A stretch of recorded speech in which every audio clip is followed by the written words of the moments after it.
اور رسول پاک صلی اللہ تعالیٰ علیہ وسلم کی ایک حدیث پاک، الحلال بین والحرام بین، فرمایا حلال بھی واضح ہے، حرام بھی واضح ہے۔ کیا چیز حلال ہے یہ بھی پتہ ہے آپ کو، کیا چیز حرام ہے یہ بھی پتہ ہے۔ شراب حرام ہے، خنزیر حرام ہے، مردار حرام ہے، چوری حرام ہے، یہ سب تو پتہ ہے۔ حلال بھی پتہ ہے، اپنے ہاتھوں سے کمائی ہوئی چیزیں حلال ہیں، چاول، گیہوں، باجرہ، یہ سب چیزیں حلال ہیں نا آپ کے لیے۔ پھلوں میں بہت ساری حلال ہے، جانوروں میں جو حلال ہے وہ سب پتہ ہے۔ تو حلال کی لسٹ بھی معلوم ہے تمہیں، حرام کی لسٹ بھی معلوم ہے۔ حضور پاک صلی اللہ علیہ وسلم فرماتے ہیں ان دونوں کے بیچ میں کچھ چیزیں ہیں جن کے بارے میں پتہ نہیں چلتا حلال ہے کہ حرام ہے، ان چیزوں کو چھوڑ دینے کا نام تقویٰ ہے۔ بعض لوگ کیا سمجھتے ہیں حرام کو چھوڑ دینا تقویٰ ہے۔ ارے میاں، حرام کو چھوڑنا تو مسلمان کی شان ہے، ضروری ہے۔ تم شراب نہیں پیتے تو یہ تقویٰ نہیں ہے، یہ تو اسلام کا حکم ہے۔ تم جوا نہیں کھیلتے، چوری نہیں کرتے، یہ تو اسلام کا حکم ہے تمہارے اوپر۔ لیکن کچھ ایسے شک والی چیز سے بھی بچ جاتے ہو، اس کو کہتے ہیں تقویٰ، وہ تقویٰ ہے۔ تقوی کی بہت ساری مثالیں ہیں، لیکن میں آپ کے سامنے ابھی رمضان کے متعلق عرض کرنے جا رہا ہوں کہ جیسے گزشتہ میں نے ایک تفسیر میں بھی عرض کیا، بعض لوگوں کو ایسا لگتا ہے کہ رمضان میں لوڈ شیڈنگ ہوتی ہوگی، کچھ خزانہ خدا میں بچت کے لیے لوگوں کو بھوکا اور پیاسا رکھا جاتا ہے، کچھ رزق بچا لیا جائے۔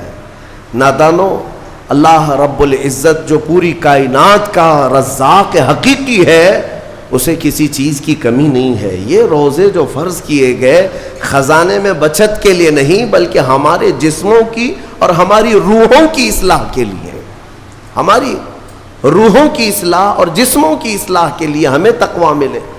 میں آپ کو بتاتا ہوں، ایک سوال میں آپ سے پوچھتا ہوں، آج رمضان میں یہ بہت ضروری ہے، کیونکہ رمضان ہونے کے بعد بھی سب کو پتہ ہے کہ چاند دکھتے ہی اللہ شیطانوں کو قید کر لیتا ہے، یہ سب کو پتہ ہے۔ حدیث پاک میں بھی سرکش جنات اور شیطان دونوں قید ہو جاتے ہیں، ان کو قید کر دیا جاتا ہے، جب تک چاند نہیں دکھے گا یہ نہیں آئیں گے۔ لیکن جو 11 مہینے ہم بلیم ڈالتے تھے شیطان پر کہ ہم سے برائیاں ہو گئی، گناہ ہو گئی، کیوں؟ ارے شیطان ایسا کرا دیا، شیطان ویسا کرا دیا۔ اب رمضان میں کون کرا رہا ہے؟ شیطان تو ہے نہیں، پھر فجر میں سوتا کیوں ہے؟ بغیر نماز پڑھے ٹانگ پھیلائے ویسی نماز قضا کر رہے ہیں۔ کون سا شیطان تمہیں سلایا؟ ابھی تو شیطان ہے نہیں۔ ابھی بھی بہت سارے لوگ چوری کا کھانا نہیں چھوڑتے، بہت سارے لوگ جھوٹ، دغا، غیبت یہ رمضان میں بھی نہیں چھوڑتے ہیں۔ تو یہ ان کو کون سا شیطان کروا رہا ہے؟ کون سا شیطان یہ برائیاں کرواتا ہے؟ اس کے جواب کے لیے ایک چیز سمجھنا ضروری ہے۔ یہ بات تو مشہور ہے کہ ساری برائیاں شیطان کرواتا ہے، ابلیس کرواتا ہے نا؟ لیکن آپ کو وہ واقعہ معلوم ہے جب آدم علیہ السلام کو اللہ تعالیٰ نے پیدا کیا اور سارے فرشتوں سے کہا کہ سجدہ کرو، کل ہی کی تفسیر میں نے عرض کیا، اس میں ابلیس بھی تھا۔ ابلیس بھی اس وقت بہکا ہوا نہیں تھا، گمراہ نہیں تھا، وہ اچھا تھا۔ ابلیس تو بہت عبادت کرنے والا تھا اللہ تعالیٰ کی، تو اس نے اللہ کے حکم کو ٹال کر آدم کو سجدہ نہیں کیا، غرور میں کھڑا رہا، نافرمانی کیا۔ تو اب میں یہ سوال کرتا ہوں کہ ہر ایک کو گمراہ کرنے والا شیطان ہے، تو شیطان کو کس نے گمراہ کیا تھا؟ اس کو کس نے روکا سجدہ مت کرنا آدم کو؟ کوئی ہے بہکانے والا؟ ارے وہ تو پہلا ابلیس ہے، اس سے پہلے تو کوئی ابلیس تھا ہی نہیں، اس سے پہلے تو کوئی شیطان تھا ہی نہیں۔ شیطان کو کس نے روکا کہ تو بڑا ہے، تو بلند ذات والا ہے، آدم مٹی سے بنا ہے؟ یہ خیال کس نے ڈالا؟ کون سا شیطان تھا اس سے پہلے؟ یہی بات سمجھنے کی ہے۔ محدثین نے مفسرین نے فرمایا ابلیس کو جس چیز نے سجدہ کرنے سے روکا وہ نفس امارہ ہے، وہ نفس ہے جو آج بھی تمہارے ساتھ ہے. ہاں شیطان تو قید ہو جاتا ہے رمضان کے شروع ہوتے ہی، لیکن نفس تو ساتھ میں رہتا ہے. اب پتہ چلا کہ رمضان میں جو کچھ بھی غلطیاں یا کوتاہیاں یا گناہ کچھ لوگوں سے سرزد ہوتے ہیں تو یہ نفس کے پجاری ہیں، نفس ان کے ساتھ ہے. یہ نفس کی غلامی میں آ گئے اور نفس کے شکار ہو گئے. اسی لیے قرآن میں اللہ تعالیٰ نے اپنے رسول سے بھی یہ فرمایا، اَرَأَيْتَ مَنِ اتَّخَذَ إِلَٰهَهُ هَوَاهُ أَفَأَنْتَ تَكُونُ عَلَيْهِ وَكِيلًا. اے رسول کیا آپ نہیں دیکھتے کچھ لوگ ایسے ہیں جنہوں نے اپنے نفسانی خواہشات کو اپنا خدا بنا لیا ہے، اپنی خواہشات کو اپنا خدا بنا لیا ہے. اے رسول کیا آپ ایسوں کی سفارش کریں گے، ایسے لوگوں کی وکالت کریں گے؟ یعنی رب تبارک و تعالیٰ نے یہ فرمایا کچھ لوگ وہ ہیں جو اپنی خواہشات کی پوجا میں ہیں.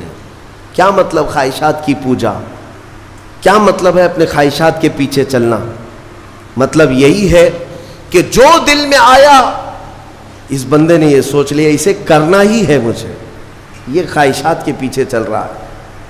ہاں تمہیں آرام کی فکر ہوئی، تم نے خدا کے فرمان کو ٹال دیا لیکن اپنی نفس کی سن لیا. اللہ تبارک و تعالیٰ کا حکم کچھ اور ہے لیکن تمہاری طبیعت کچھ اور چاہ رہی ہے. رب تبارک و تعالیٰ کا حکم تھا صبح صبح تمہیں اپنے گھر بلا رہا تھا لیکن تم نے اس کی نہیں سنی، اپنے من کی سنی، اپنے نفس کی. تو یہی تو ہوا نفس کی پوجا، یہی ہے نفس کی عبادت، نفس کی پرستش، جس کو قرآن میں کہا گیا ہے کہ کچھ لوگ ایسے ہیں جنہوں نے اپنی خواہشات کو خدا بنا لیا. یہ نفس امارہ جس کے بھی اوپر حاوی ہو جاتا ہے، اچھے اچھوں کو یہ ان کا تقوی بھسم کر دیتا ہے، ایمان سے بھی دور کر جاتا ہے. اس لیے میرے عزیزوں میں جو عرض کرنے جا رہا ہوں وہ یہ ہے کہ ہمارے لیے زندگی میں سب سے بڑا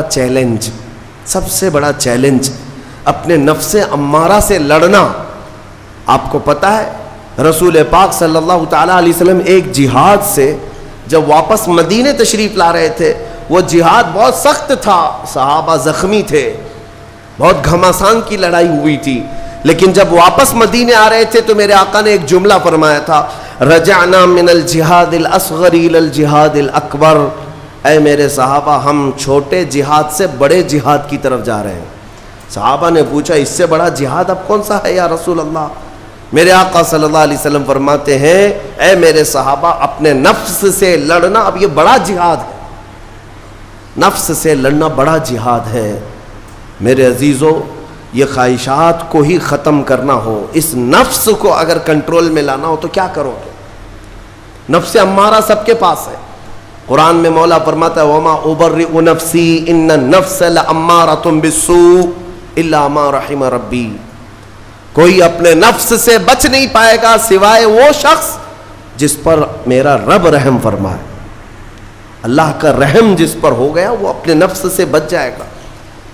میں آپ کو ایک دعا بتاتا ہوں. حضور پاک صلی اللہ علیہ وسلم اگر دعا کرتے تھے تو اس سے آپ کو اندازہ ہو جائے گا کہ یہ کتنی امپورٹنٹ چیز میں آپ کے سامنے کہہ جا رہا ہوں. کون سی؟ حضور جب دعا کرتے تھے تو یوں کہتے تھے اللہ کی بارگاہ میں، اللہم لا تکلنی الی نفسی طرفۃ عین. اے اللہ تو مجھے میرے نفس کے حوالے ایک منٹ کے لیے بھی مت دینا، تو اپنی حفاظت میں رکھ. حضور جب یہ دعا کرتے تھے کہ مجھے میرے نفس کے حوالے ایک منٹ کے لیے، طرفۃ عین کہتے ہیں پلک جھپکنے کے برابر، اتنے ٹائم کے لیے بھی اے اللہ تو مجھے میرے نفس کے حوالے مت کرنا، تو اپنی حفاظت میں رکھ. سید الانبیاء جب یہ دعا کرتے ہیں تو اندازہ کرو اے مومنو نفس کی تباہ کاریاں کیا کیا ہیں. یہ کتنوں کو ہلاک کر دیتا ہے، کتنوں کا عمل ضائع کرتا ہے، کتنوں کا ایمان ختم کرتا ہے. اب میں جو بات کہہ رہا ہوں وہ یہ توجہ سے سنو. یہ نفس امارہ جس نے شیطان کو بھی گمراہ کیا، شیطان کو بھی بہکا دیا، یہ نفس آدم کو سجدہ نہ کرنے کا جو غرور پیدا کیا یہی نفس امارہ تھا. اس نفس امارہ کو اگر کوئی کنٹرول کرا سکتا ہے تو وہ ماہ رمضان المبارک. بس یہی ہے رمضان کی فضیلت. رمضان المبارک اس لیے تمہیں دیا گیا کہ بڑی بڑی طاقتیں تمہارے نفس کو قابو میں نہیں کر پائیں گی، لیکن رمضان کے روزے تمہیں کنٹرول میں لے آئیں گے، کنٹرول میں لائیں گے۔ اب سمجھ میں آیا کہ روزے کیوں رکھائے جا رہے ہیں؟ ارے گرمیوں کی شدت ہے، ادھر حلق سوکھا جا رہا ہے، پیٹ پیٹ سے لگ جاتا ہے۔ ان لوگوں کو پوچھو روزہ کیسا ہوتا ہے جو مزدوری کرتے ہیں، ان لوگوں سے پوچھو جو دن بھر کام کاج کرتے ہیں۔ میرے عزیزوں، روزے رکھنے کے بعد کیا رب تبارک و تعالی کسی کو اس کی طاقت سے زیادہ تکلیف دینا چاہتا ہے؟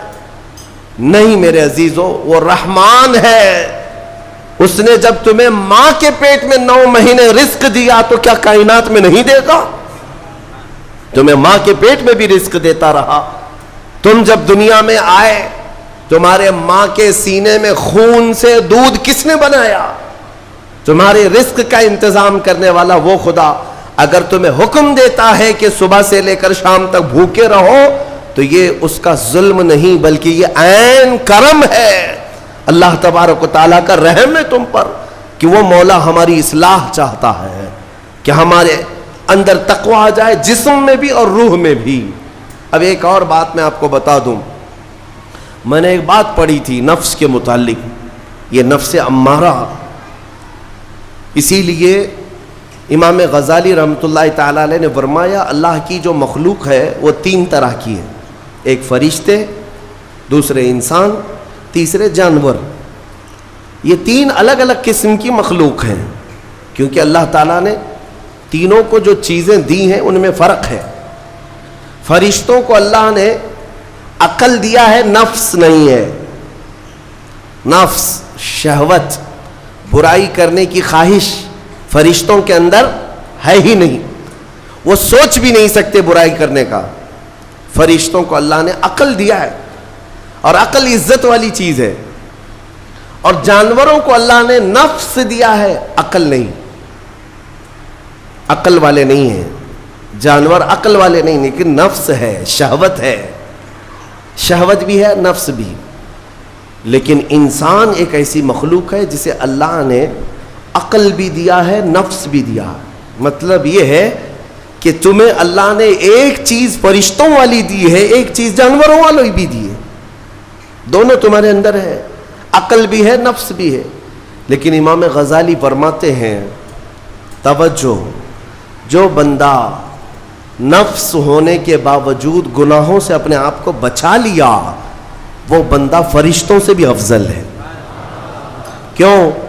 فرشتے اس لیے بچے ہوئے ہیں کہ ان کے پاس نفس ہے ہی نہیں، اور تم بچ رہے ہو تو کمال کی بات ہے، نفس ہوتے ہوئے بھی گناہ سے بچ گیا تو اس انسان کا مقام فرشتوں سے بھی اعلیٰ ہے۔ لیکن ساتھ ہی امام غزالی یہ بھی فرماتے ہیں عقل ہونے کے باوجود اگر گناہوں سے نہیں بچتا تو پھر وہ جانوروں سے زیادہ ذلیل ہے، کتے اور خنزیر سے بھی گیا گزرا ہے، کیونکہ جانور تو بیچارہ معذور ہے، اسے عقل نہیں ہے، نفس ہے۔ تمہارے پاس عقل ہے، اس کے باوجود حرام کاریاں کر رہے ہو تو جانوروں سے زیادہ گر گئے۔ فیصلہ تمہارے ہاتھ میں ہے کہ تم کون سی زندگی گزارنا چاہتے ہو، کون سی، کہ تم نفس کے پجاری بن جاؤ یا عقل کا صحیح استعمال کر کے فرشتوں والی صفات پر عمل کرو۔ عزیزان گرامی وقار، نفس اور عقل یہ جو 2 چیزیں ہیں ان کو میں آپ کے سامنے تھوڑا سا کھول کر کے عرض کرتا ہوں۔ عقل جو ہے عزت والی چیز ہے، جسے بھی دی گئی ہے وہ عزت والا ہے۔ کیوں عزت والی ہے یہ عقل؟ پوری دنیا میں عقل کا ہی تو کمال ہے، جس کے پاس عقل ہے وہ بادشاہ ہے، جس کے پاس عقل ہے وہ لوگوں کو ہانکتا ہے، پوری دنیا کو ادھر سے ادھر کر سکتا ہے، عقل۔ اور نفس جو ہے، نفس برائیوں کی طرف بلانے والا، عیاشی کی دعوت دینے والا، موج مستی کرانے والا اور اپنے آپ کو تباہ کروانے والا۔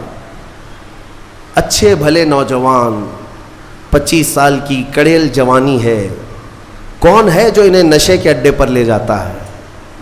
کون ہے جو ان کو تباہ و برباد کرتا ہے؟ نوجوان کو اچھی طرح سے معلوم ہے کہ میں کوکین، افیون، ہیروئن لوں گا تو میرے جسم کے ساتھ کیا ہوگا، اسے معلوم ہے، لیکن اس کے باوجود عیاشی کروانا یہ نفس کی عادت ہے۔ کسی کے اوپر نفس غالب آتا ہے، کسی کے اوپر عقل غالب آتی ہے۔ عقل جس کے اوپر غالب آ گئی وہ اچھا آدمی ہے، نفس جس کے اوپر غالب آ گیا وہ شیطان کا پجاری ہو گیا، نفس کی سننے والا۔ اب یہ دونوں جو چیزیں ہیں میں بتاتا ہوں آپ کو۔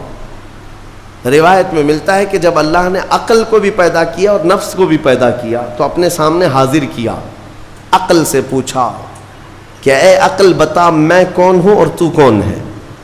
عقل نے کہا یا ربی انا عبدک وانت ربی، اے اللہ میں تیرا بندہ ہوں اور تو میرا رب ہے۔ عقل نے کیا کہا؟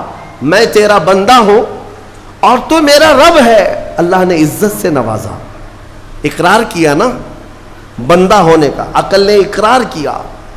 پھر نفس کو بلایا، نفس سے پوچھا بتا میں کون ہوں اور تو کون ہے؟ نفس نے کہا انت انت انا انا، تو ہے میں ہوں۔ یہ غرور تھا نفس کے اندر، یہ گھمنڈ تھا نفس کے اندر کہ میں ہوں۔ نفس جس کے اندر غالب آتا ہے وہ آج بھی یہی کرتا ہے، میں ہوں، کسی کے سامنے کیا جھکنا ہے۔ تو حکم ہوا کہ اس نفس کو 100 سال جلایا جائے، 100 سال جلایا گیا، اس کو عذاب دیا گیا نفس کو۔ 100 سال بھگتنے کے بعد، آگ کی تپش بھگتنے کے بعد اسے پھر لایا گیا نفس کو۔ اللہ تعالیٰ نے پوچھا اے نفس بتا میں کون ہوں اور تو کون ہے؟ نفس نے کہا انت انت انا انا، تو ہے میں ہوں۔ غرور نہیں ٹوٹا، گھمنڈ نہیں ٹوٹا۔ حکم ہوا اللہ کی طرف سے فرشتوں کو، اس نفس کو اب 100 سال تک بھوکا اور پیاسا رکھا جائے، کوئی چیز نہ دی جائے۔ اسے سخت سزا دی گئی، بھوک اور پیاس کی نفس کو کوئی چیز نہیں دی گئی۔ 100 سال کے بعد پھر اس کو حاضر کیا گیا، پوچھا گیا بتا کون ہوں میں؟ نفس نے کہا اے اللہ تو میرا خدا ہے، میں تیرا بندہ ہوں۔ فرمایا بزرگوں نے کہ نفس کو اگر کوئی جھکا سکتا ہے تو وہ بھوک ہے، اسی لیے مولا نے رمضان کے روزے تم پر فرض فرمایا۔ نفس کو جھکا سکتے ہو، نفس کو کنٹرول میں لا سکتے ہو تو بھوک کے ذریعے سے۔ ہاں یہ بھوک اور پیاس یوں ہی نہیں دی گئی ہے۔ دنیا اگر سمجھتی ہو کہ مسلمانوں کو یہ بھوکا اور پیاسا رکھوایا جا رہا ہے تو انہیں کیا خبر ہے کہ روح کسے کہتے ہیں، نفس کسے کہتے ہیں؟ جو آلریڈی غلاظت میں پڑے ہوئے انہیں کیا سمجھ ہے؟ لیکن الحمدللہ ہمارا تصور ہے آخرت کا، ہمارے ہاں تصور ہے جنت کا، ہمارے ہاں تصور ہے جہنم کا، اللہ کی بارگاہ میں حساب کا۔ اس لیے ضروری یہ بن پڑتا ہے کہ ہم اپنی دنیا میں ہی اصلاح کریں۔ میرے عزیزوں، اس نفس کی جو تباہ کاریاں ہیں اس سے بچنا ہر نوجوان کے لیے آج ضروری ہے۔ تم روزوں کو ہلکے میں مت لو۔ اس سے پہلے بھی میں کہا کرتا تھا، آج پھر سے میں ریپیٹ آپ کے سامنے کہتا ہوں، مسلمان کے لیے روزے جو فرض کیے گئے آپشنلی نہیں ہے میرے عزیز، یہ آپشنلی نہیں ہے، اختیاری نہیں ہے، جسے چاہے وہ رکھے جسے چاہے وہ چھوڑے۔ ہاں ہمارے ہاں معاشرہ ایسے ہی ہے نا، ہاں صبح اٹھ کر کے لوگ پوچھتے رہتے ہیں روزہ ہے، روزہ ہے؟ کیوں پوچھ رہے ہو روزہ ہے؟ مسلمان ہے تو روزہ فرض ہے، روزہ فرض ہے۔ اگر میں آپ کو پوچھوں اچھا لگے گا؟ انسان ہو اچھا لگے گا، سامنے دکھ تو رہا ہے انسان ہے، پھر کیا پوچھنا ہے؟ مسلمان کے لیے روزہ ایسا ضروری ہے جیسے اس کے لیے انسان ہونا ضروری ہے۔ وہ روزے چھوڑتا کیوں؟ ہاں چند ہی چیزیں ہیں جہاں تخفیف دی گئی ہے شریعت میں، وہ سفر ہے یا مرض ہے، ایسا مرض کہ جس سے وہ نہیں برداشت کر پاتا، اس میں اللہ تعالیٰ نے اسے چھوٹ دی ہے، رخصت دی ہے، یا حاملہ عورت ہے، یا دودھ پلانے والی عورت ہے، یا پھر اب بہت سارے لوگ ایسے ہیں جو ہٹے کٹے ہیں، تندرست ہیں، توانا ہیں، روزے چھوڑے ہوئے ہیں۔ میرے عزیز، سب ہونے کے بعد اگر روزہ چھوڑنے کی کسی کو رخصت ہے نا تو وہ صرف ان عورتوں کو جن کی ماہواری آتی ہے مہینے میں یا بچے کے بعد، حیض و نفاس والی عورتوں کے لیے روزہ نہیں ہے۔ تو میں ان لوگوں سے پوچھتا ہوں کیا تمہاری بھی ایسی کیفیت ہے جو تم روزہ چھوڑے گھوم رہے ہو؟ ناپاک ہو؟ ناپاکی آئی ہے؟ نہیں ہے تو پھر کیوں روزہ چھوڑتے ہو؟ ایک روزے کو چھوڑنے کی سزا حدیث میں بتائی گئی 900 سال دوزخ میں رکھا جائے گا. 900 سال. اب کیلکولیٹ کرو, اگر تمہاری زندگی کے روزے قضا ہیں تو کتنے 100 سال جائیں گے. اسی لیے میرے عزیزو, جب تک طاقت ہے روزے فی الحال کے رکھو ہی رکھو. اگر پیچھے کے چھوٹے ہیں تو اسے بھی پہلے کمپلیٹ کر لو, ورنہ قیامت کے دن کی سزائیں نہیں برداشت کر پاؤ گے, بھگت نہیں پاؤ گے. یہ ہم جو بار بار کہتے ہیں آپ کے روزہ رکھنے سے میرا کیا ہے, ہم تنبیہ صرف اس لیے کرتے ہیں کہ قیامت کے دن اللہ تعالیٰ کے عذاب میں گرفتار نہ ہو جاؤ, عذاب میں گرفتار نہ ہو جاؤ. اور ہمارے بزرگوں نے ہمیں تعلیم دی ہے کہ اللہ تعالیٰ جب 11 مہینے کھلاتا پلاتا ہے اور وہی مولا 1 مہینہ اگر حکم دے تو یہ کس قدر بندے کی ناانصافی ہے کہ اپنے مولا کے حکم کو پیٹ پیچھے ڈالتا ہے اور پھر کھاتا پیتا رہتا ہے. کیا اسے اپنے رحمان کی رضا کی اتنی بھی فکر نہیں ہے کہ یہ میرے مولا کی رضا ہے روزہ. اسی لیے تو اس مولا نے فرمایا روزہ میرے لیے ہے اور اس کی جزا کچھ نہیں, میں خود بندے کا ہو جاؤں گا. الصوم لی وانا اجزا بہ. اور ایک حدیث میں عجزی بھی پڑھا گیا, یعنی روزہ میرے لیے ہے اور میں ہی اس کی جزا ہوں, میں ہی اس کی جزا ہوں. مطلب یہ ہے کہ دوسرے اعمال کی جزا میں جنت ہے, محلات ہے, الگ الگ ثواب ہے, لیکن روزے کے متعلق مولا نے فرمایا میں خود ہی اس کی جزا ہوں. تجھ سے تجھی کو مانگ کر مانگ لی ساری کائنات, جس کا خدا ہو گیا اس کی ساری کائنات. میرے عزیزوں, اللہ تبارک و تعالیٰ اگر کسی بندے کا ہے تو پھر اس کے کیا کہنے. اچھا, ایک اور اس میں حکمت یہ ہے, روزہ جو رکھا جاتا ہے یہ بندے اور اللہ کے بیچ کا راز ہے, دوسرے کسی کو پتہ نہیں. میرا روزہ آپ کو نہیں معلوم, آپ کا روزہ مجھے نہیں معلوم. چہرہ دیکھ کر کے کچھ بھی کہا جا سکتا ہے. ہاں, چہرہ دیکھ کر کسی کا روزہ پتہ چلے گا. آپ کل سحری کر کے نیت کر کے روزے سے آئے ہیں, کسی کی پیشانی پہ تو لکھا نہیں ہے کہ یہ روزے دار ہے. آپ نے کہا ہم نے مان لیا, لیکن حقیقت کیا ہے یہ تم جانو گے, اللہ ہی جانے. بہت سارے تمہارے پاس موقع ایسے آتے ہیں جب ایک ایک گھونٹ نگل سکتے ہو, وضو کے بیچ میں, غسل کے بیچ میں, جب کوئی نہ دیکھ رہا ہو تب چٹکیاں لے کر اندر ڈال سکتے ہو, کوئی نہ دیکھ رہا ہو. لیکن بندے اور مولا کے درمیان کا ایک راز ہے روزہ. اسی وجہ سے ایک حدیث میں ملتا ہے قیامت کے دن جب ایمان والوں کو جمع کیا جائے گا اور جن کی بخشش ہو جائے گی تو ان میں ایک جماعت ایسی ہوگی جو جنت کی طرف اڑتے ہوئے جا رہے ہوں گے اور جنت میں پہنچ جائیں گے, کسی کو نظر نہیں آئیں گے, بہت تیزی سے وہ جنت پہنچ چکے ہوں گے. باب الریان ایک دروازہ ہے جو صرف روزے داروں کے لیے, جن کے روزے اللہ کی بارگاہ میں پسند آ گئے, وہ دروازہ صرف ان کے لیے. وہاں پہنچ چکے ہوں گے, بہت سارے اہل اللہ, بڑے بڑے مقامات والے وہاں موجود ہوں گے. پوچھیں گے تم کہاں سے آئے, کون سے راستے سے آئے؟ نہ وہاں نظر آئے نہ راستے میں نظر آئے, یہاں کیسے پہنچے؟ تو وہ کہیں گے کہ اللہ تبارک و تعالیٰ نے ہمیں روزوں کی وجہ سے یہ مقام دیا.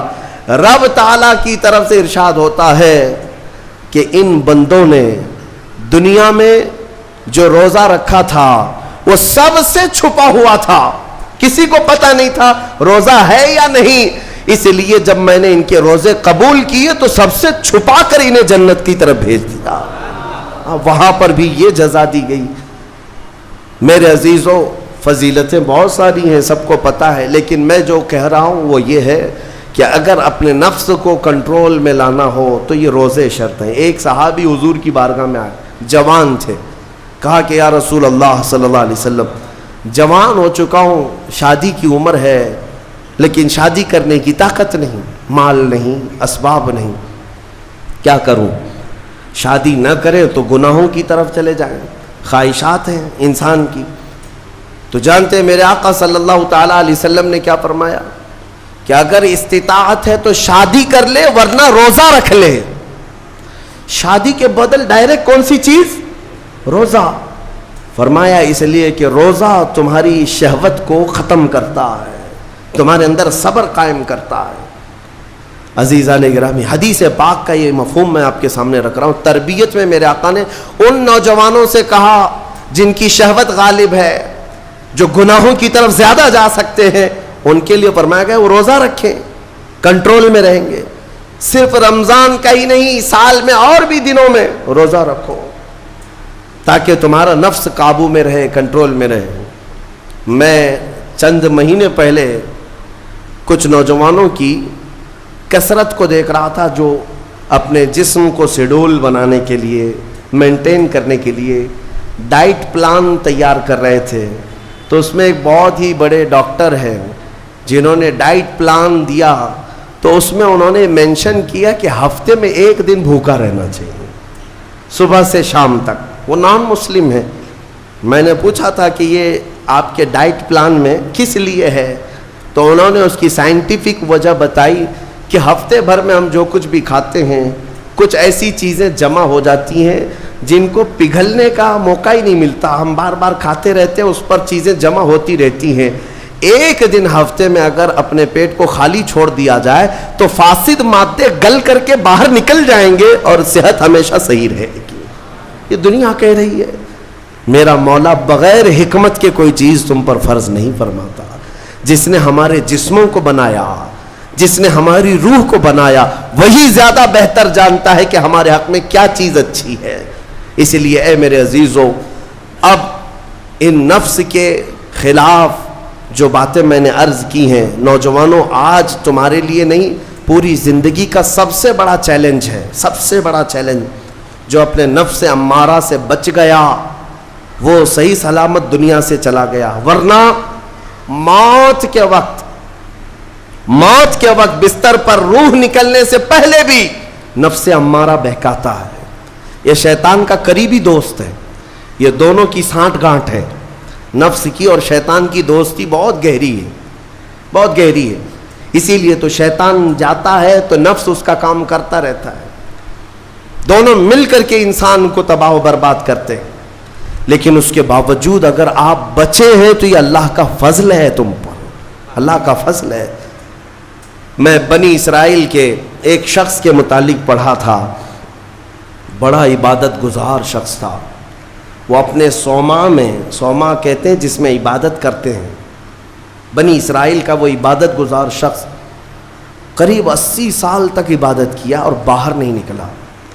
شہر میں سب سے زیادہ مقبول، ہر ایک اس کے پاس دعائیں کرانے کے لیے آتے تھے۔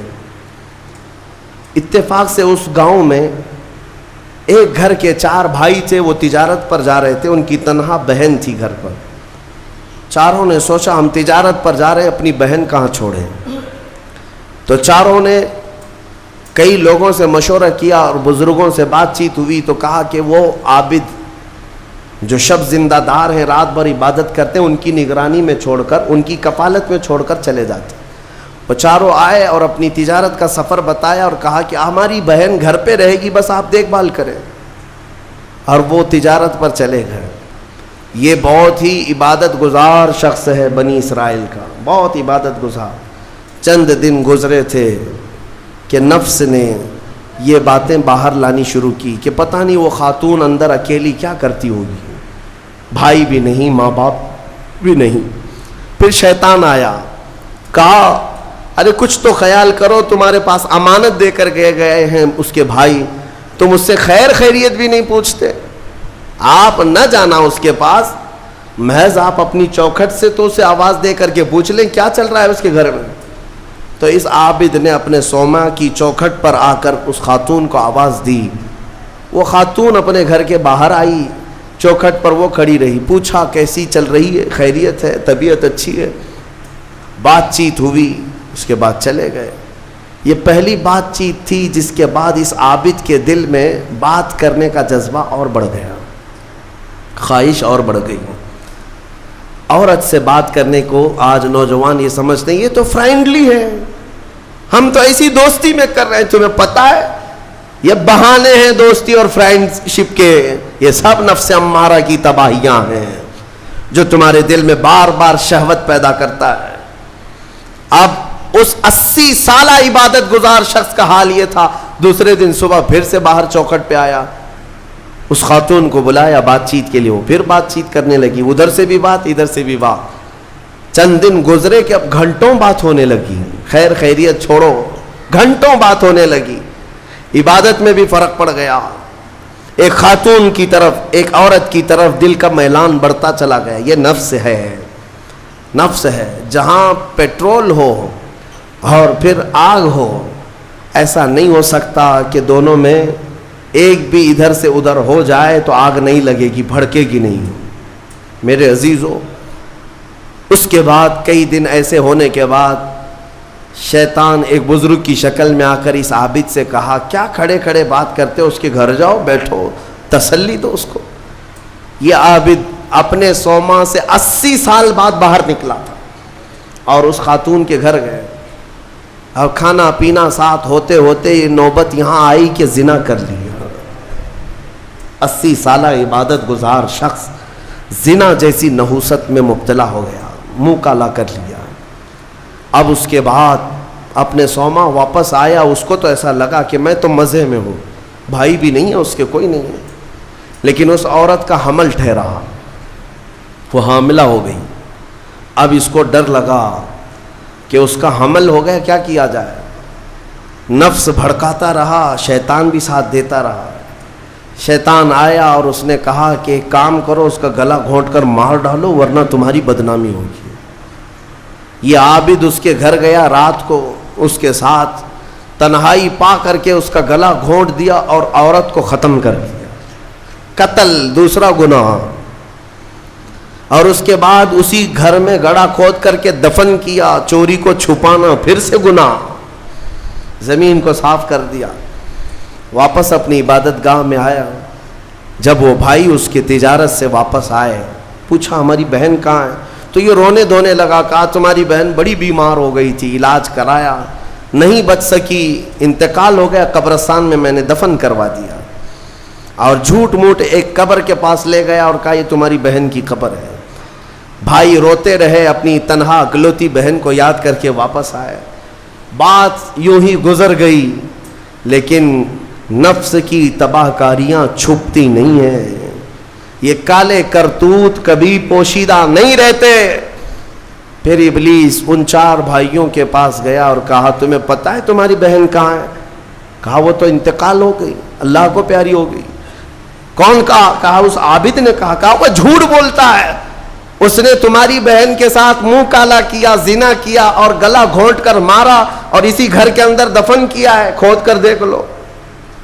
ابلیس نے ان بھائیوں کو سب بتایا. اور جب ان بھائیوں نے زمین کھودی تو لاش سڑی گلی موجود تھی. اللہ اکبر. اب زمین کے پیروں کے نیچے زمین کھسک گئی. کیا اللہ والا ایسا بھی کر سکتا ہے؟ اتنا عبادت گزار. پھر لوگوں کو جمع کیا گیا، سبوں نے دیکھا تو اس کے بعد غصے میں سارے لوگ بپھر گئے اور سب کے سب ٹوٹ پڑے اس سوما پر اور اسے کھینچ کر کے باہر لایا گیا اور اس سے پوچھا گیا. اخیر میں مار توڑ کے بعد اس نے اقرار کر لیا کہ ہاں میں نفس کے دھوکے میں آ گیا تھا، مجھ سے یہ گناہ ہو گیا ہے، غلطی ہو گئی ہے. ساری قوم نے مل کر اس کا چہرہ کالا کیا اور اس کو پھانسی پر چڑھایا.